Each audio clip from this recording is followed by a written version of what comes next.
Angle tonight because we're going to set this record straight. We start with the biggest lies peddled by the left. First, that the president doesn't take the pandemic seriously. Don't forget, let's not forget that he downplayed this virus for months. What has happened here is that Donald Trump has downplayed this virus since the beginning. This man is determined to keep down his golf handicap, not the number of cases that are making us sick. The president said that the virus is a hoax. Now, while the Democrats were hyperventilating over the bogus impeachment hearings and the media was bemoaning anti-China bias in the reaction initially to the virus, the Trump administration created a COVID task force on January 29th.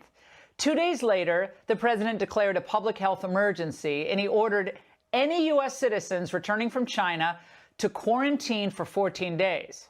On February 2nd, Trump's travel ban from China went into effect. Then the president went on to ban travel from Europe in March. A lot of people were unhappy with that. But both of those actions have been applauded by the left's biggest hero. Were you involved in working with President Trump on deciding to ban flights from China? Yes, sir, I was. Do you think that decision saved lives, Dr. Fauci? Yes, I do. When ultimately we saw spread in Europe, and then the president recommended that we extend that to Europe, did you think that decision saved lives? Yes, I do. Bingo. Now, second lie, that the White House didn't do enough to alleviate the medical supply shortage. The country is facing yet another dangerous shortage of PPE and medical equipment supplies.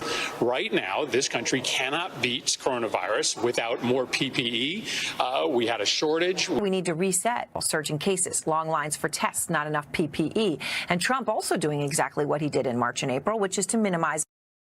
Well, the president invoked the Defense Production Act back in March. Given the massive control it allows him to exert over private business and the economy, the president wisely used the act only when businesses didn't voluntarily devote assembly lines to producing PPEs, ventilators, other much-needed supplies. So when Andrew Cuomo projected, remember they'd need as many as, 30,000 or 40,000 vents? We told you that figure was absurd, but the White House kicked into high gear anyway. There was a mass mobilization of resources, including setting up field hospitals in New York and using Navy ships that ended up, of course, being hardly utilized. But it was all done to ensure that the tri-state area's hospital system didn't ultimately collapse. And guess what? It didn't.